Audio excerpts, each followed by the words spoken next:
The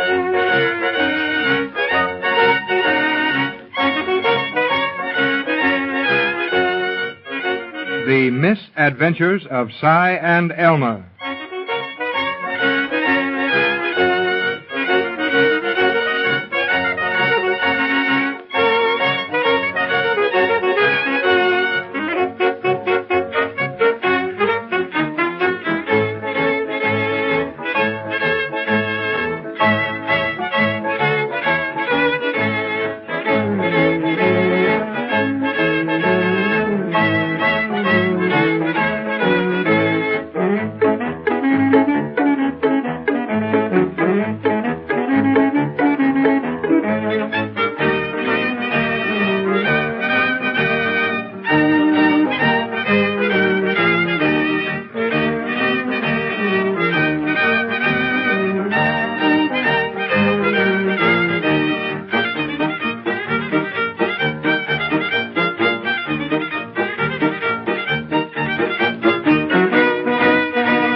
Cy and Elmer should be very happy. The old boys have had a lot of fun and made some money since they graduated as mail-order detectives. Their few cases have all been finished, and a couple of them paid good rewards. The Snoop and Sneak Detective Agency, Limited, has one of the nicest offices in Punkenville, with the names of Silas Q. Perkins and Elmer Peabody in gold letters on the window. Now, if that isn't a picture to gladden the hearts of a couple of simple, jolly old rubes, then we don't know what is. Uh-oh, something is wrong. For as we look into the detective office now, things are not at all pleasant. And we wonder how the little dog under the desk sleeps through it all.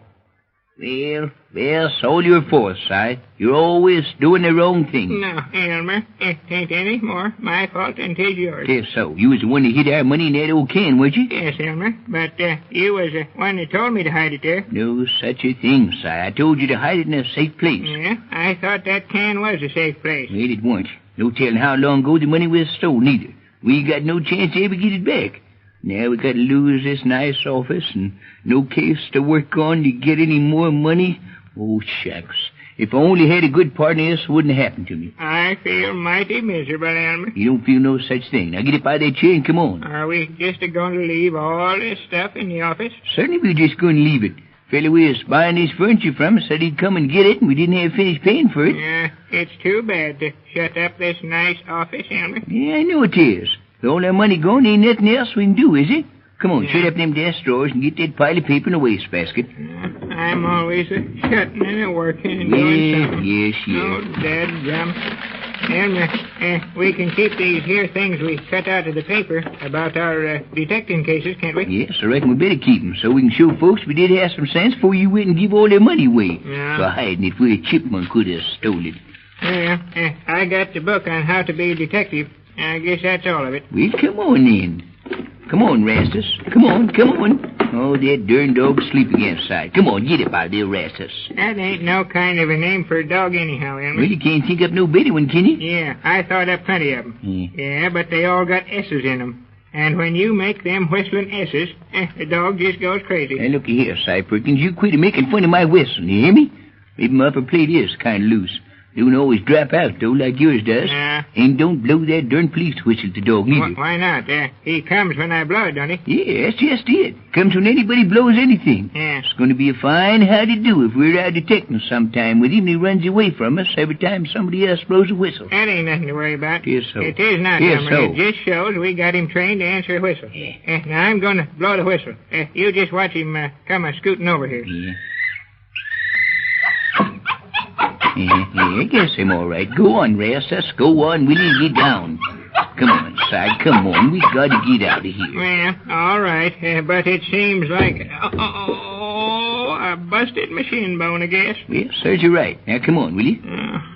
I feel so miserable, Elmer. And we're losing this nice office. Everything's going wrong. And... Si Perkins, will you quit whining and moaning? Now, come on, get that door open. All right, there I go. Now, go on, Rastus. Scoot out of there, will you? Here we are, Elmer. We're out of our nice office. And it looks like we're all done being detectives. We ain't nothing of the kind, Si. Now, come on, let's get in here to Steve's store and get us a couple of jackknives. How do we need knives for? We got our guns and badges, ain't we? Well, you can't do no whittling with a gun, can you?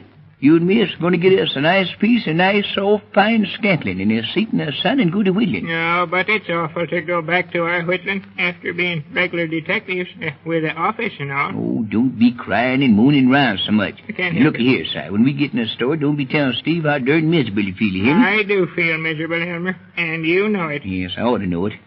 I've been hearing it for 40 years. Now, hush up. We'll go in Steve's here and get us a couple of good knives and find us a place and start right in whittling. Well, all right. Now, come on, then. Don't rush me, Elmer. Tell me I'm doing the best I can. Walk like an old, I don't know what. Well, never mind. Elmer, there's Steve. He's right over there to the candy case. Yes, and look, he's giving some candy to that little kid. Just look at that kid grin, will you? And stuffing his mouth just plumb full of candy. You know, Si, I never seen a kid come out of this store yet that worried grinning. Steve's got a good way on him with the kids. Hello, Steve, how's things going for you? Hello there, boys. Been some little time since I saw you in here. Don't want to buy a couple of good whittling knives, do you? Say, that's just what we do want to buy, Steve. Me and Si wants 2 brand new whittling knives. Why, you don't mean it, do you, Elmer? Bet your life. What time have you boys got for whittling over there in that busy office of yours? Ain't busy now, Steve. We ain't got no office, neither. Yeah, you see, Steve, me and Elmer lost what little money we had, and we figured it was better to close up. You mean I figured it was better to close up the office? So I wanted to sit there and look at his name on the door. That ain't so, Elmer. Yes, You was so. the one that wanted to do it all. Now, don't get me riled, Si. Don't get me riled. I tell you, I'm liable to... Now, hold on there, boys. Well, if this isn't just like old times, with you two fighting in my store the way you done it for 20 years. 20 years. More like 40 years. Me and this darn old donkey was a-fighting in this store when your daddy headed for you, Steve. Yeah, but I got more misery than I used to have in them days. Si, if you don't quit hollering about it, I'm going to kick you. Say, Si, where's your dog? Where's the dog? Is that your pup a-setting out there on the porch? Yeah, ask him. Having both him and Si to take care of, Steve, I want to tell you I got my hands full. Still up to your old tricks, aren't you, Elmer? Bossing Si around like he was a kid. Well, boys, there's my stock of whittling tools, and a mighty fine-looking bunch of jackknives they are, too. Say, Si, look. Ain't that a sight for sore eyes, ain't it? Looks mighty pretty, Elmer. I reckon I'll be glad to get back to whittling again. Yes, well, I'm blame certain I'll be glad to get back to it. You know, Steve, we just felt just right over there in that office. I got a notion I know how you boys feel. Now, here's a real good knife for $50. But if you boys want to do some real plain and fancy whittling, I wouldn't wonder if this would be the one you want. Well, we got to have a good knife, Steve, because we're going to do a lot of whittling. Yeah, I guess that's about all we can do now. Now, don't go to bellowing again, Si. We've been busted lots of times before, ain't we? Didn't we always come out of it? I've got an idea for you boys that might work out. That one you're looking at now will run you $1.15, Elmer. $1.50? Yeah, and it's a good knife for all work. And now, if you fellas are really looking for an odd job, I might have one for you. Well, say, we're looking for any that's got victual money in it. Are we going to quit detecting, Elmer, and just take any old job? We're going to make a living the best we can. I reckon we'll remember how to detect, too, if we get the chance. That's the spirit, Elmer. This is no time to be too choosy about our jobs. I'm afraid that one is too steep for you, Elmer.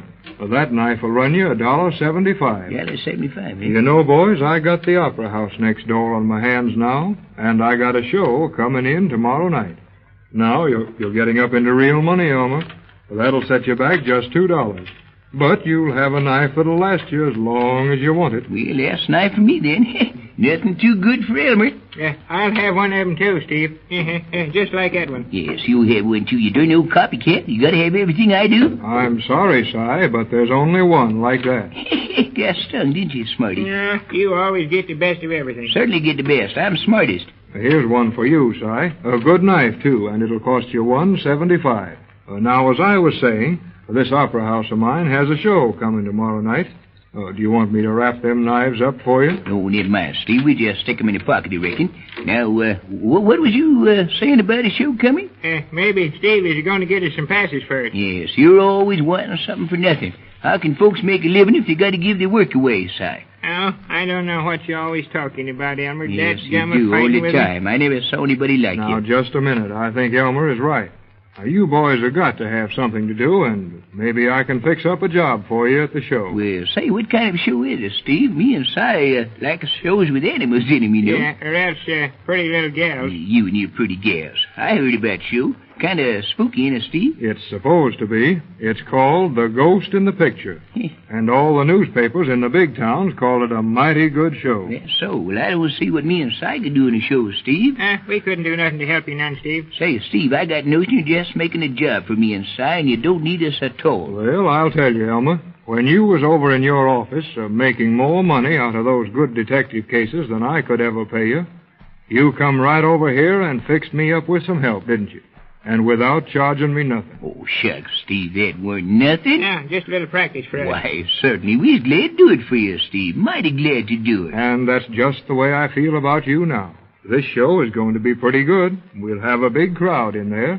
And it seems to me that folks will feel easier sitting through a spooky show if there's a couple of good detectives in the crowd. Steve, you're just making that up. You know blame well you don't need no detectives for a show. Maybe I could get along without them. You bet you could. But there's too much of that being done by everybody.